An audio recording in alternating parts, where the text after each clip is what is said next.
Was Zach LaVine the problem with the Chicago Bulls? Welcome into the Bulls Report by Chat Sports. My name is Patrick Siepman, and I actually got a little pep in my step coming into the studio today because the Bulls are coming off of their first back-to-back wins of the NBA regular season, and they actually looked pretty freaking good. They beat the Bucks a couple nights ago without LaVine and without DeMar DeRozan, and then obviously last night they ended up beating the New Orleans Pelicans. Both games at home without Zach LaVine. And my initial reaction to, both of these games is, the offense just looked better without LaVine.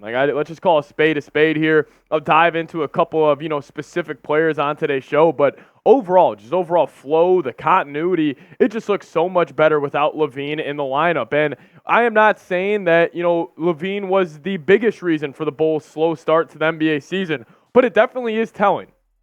When LaVine is not in the lineup, the Bulls' offense just looks better. Even in the games when he did play and he would just go to the bench, I always felt like the Bulls just played with more kind of free-flowing and just more confidence within each other without him there, because we know Zach LaVine. He's kind of that dark hole with the basketball where it's like when he gets the ball, it's kind of like everybody just kind of sits around and watches. However, now with him out of the lineup and without DeRozan for the game against the Bucks, I legitimately thought the Bulls looked pretty freaking well. And there's obviously one guy I want to give most of the love to, and there's actually three young guys for the Bulls that have been absolutely playing their ass off as of lately. And the first guy that it is, and I'm sure you guys knew who this was, it has to be Coby White. In terms of breakout candidates heading into the year, like we all thought, it's Patrick Williams, it's Coby White, even a guy like Dosunmu, and those three have all been playing great as of late, but specifically Coby White. I mean, we can just dive into the numbers here from the first two games without LaVine in the lineup. I mean, Coby White against the Bucks. Again, the efficiency wasn't crazy, but he was 7 of 20 for 23 points. He had 7 assists, 4 rebounds, only 3 turnovers, and he looked like a true point guard. And again, the efficiency is not that crazy against the Bucks, but he was going up against Dame, going up against Connaughton, and he went toe for toe and tit for tat with those guys. And I thought Coby White absolutely looked great. And then against the Pelicans the next night, he was fantastic. He hit 8 3-pointers on 13 attempts. I thought Coby White, in terms of one guy that has kind of shown that increased confidence with LaVine and DeRozan out of the lineup, it is 100% him. And I do want to give DeMar DeRozan credit on this one. So, obviously when the Bulls beat the Bucks, you didn't have LaVine, you didn't have, DeMar himself. DeMar came back into the lineup against the Pelicans, and when I was watching that game, in the back of my mind, I was thinking, the offense is going to go back through, throwing the ball to DeMar. They're going to go a lot of ISO basketball, and, I was a little scared of that, but I do want to give some kudos to DeMar. He kind of took a back seat to the younger guys on this unit, and I actually, I respected it. I thought that was a way to play.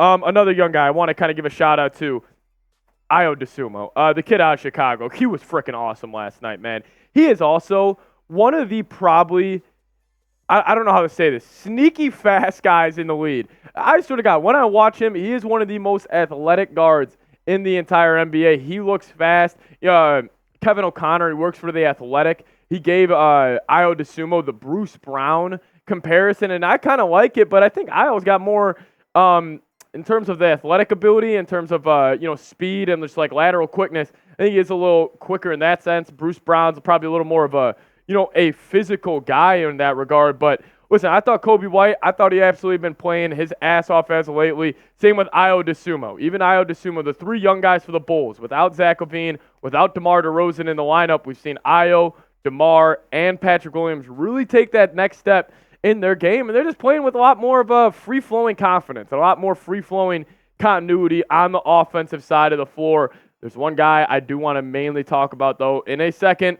Hint, it is Patrick Williams. To kind of just wrap up my thoughts around Zach LaVine kind of being the biggest issue with the Chicago Bulls, but I do want to first give a huge shout-out to today's sponsor, and that is Prize Picks. If you guys go to prizepicks.com/CLNS and use promo code CLNS, you're going to get a first deposit match up to $100. What does that mean? Put $100 into your account. They're going to max your first deposit up to $100. It makes the boring games even a little bit more entertaining. So if you guys want to get involved in on the fun, go to prizepicks.com/CLNS and use code CLNS for a first deposit match up to $100.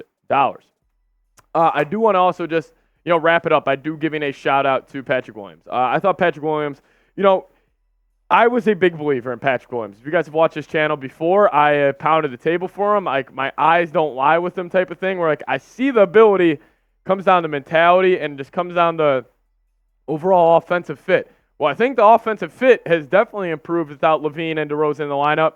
I think the confidence and just the mentality is there. I mean, after the Bucks, he was licking his he's licking his fingers after he dunked on Bobby Portis. I absolutely love that out of him. And, I do want to wrap up the show. Overall takeaways with this kind of Zach LaVine thing.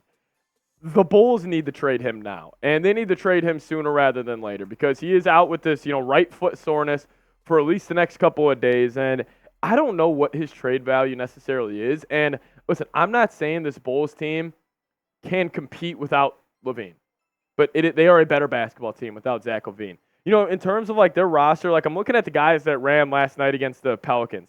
You got 14 from Patrick Williams, got 24 from DeMar. Vooch, he was off all last night. He was 3 of 12, only gave you 6 points. Coby White made up for it, though. Gave you 31. He played 40 minutes. Shout out to Coby White. Even you saw Julian Phillips, the rookie out of Tennessee, he got in there. But then Torrey Craig, 15. Javon Carter only gave you 2, and then Ayo gave you 15. That's why with this thing with the Bulls team, why I was honestly encouraged heading into this season where I thought they could, not make some serious noise, not truly contend, but, I thought they could definitely be a playoff team was because of the role players, because of other guys on this team. And, you just have so many of these guys that can go get you from that 10 to 20 range on any given night in Ayo, Torrey Craig, Carter, even Drummond can, P-Dub can, Coby White can, Caruso can, all of these guys, that's why I was such a believer in this overall roster. It was just going to come down to Zach LaVine. Zach LaVine's checked out. And honestly, I don't want him to play another basketball game with the Chicago Bulls yet again. And I know a lot of people, you can lump in DeMar DeRozan into that. I think Zach LaVine is no doubt the issue with the Bulls, and I think he was this entire offseason, or this entire beginning of the season. I can't stand watching him play the game of basketball. He sucks the fun out of this team where it's I feel like these young guys come back, and when LaVine's back in the lineup, they're like, oh, man, here we go. LaVine's back in here. He's got to go get his 25, shots a night, and it's just definitely deflating to these young guys. But really, the big three, specifically Coby White, Ayo, and Patrick Williams, you do have 3 young guys where, I my biggest problem with the Bulls was saying there's no young guys that I love watching and I can't wait to watch them, develop into whatever they could be, stars, superstars, or maybe all NBA players. We have that now. And Coby White, Ayo, and Patrick Williams are still all young. They could all be just great role players. And who knows, maybe Coby White, what if Coby White takes a Tyrese Maxey type of step? What if Patrick Williams, does take that Kawhi Leonard type of step, and you get some other pieces mixed on in there? I just think these last 2 nights were extremely, extremely encouraging for the Chicago Bulls. So I just wanted to give a big-time shout-out to them. But, you guys saw it from the headline of today's video. I really do believe Zach LaVine, he is and was the biggest problem for the Chicago Bulls this season. It's just unfortunate. But I do also want to say thank you guys so much for watching today's show. Make sure you guys are subscribed to the channel. Hey, the trade rumors are going to heat up. This Bulls season just got a lot more interesting because you win 2 games at home against 2 pretty good teams. So it's going to be interesting to see how this all plays out. But make sure you guys are subscribed, stay in the loop, and we'll see you guys next time. Go Bulls.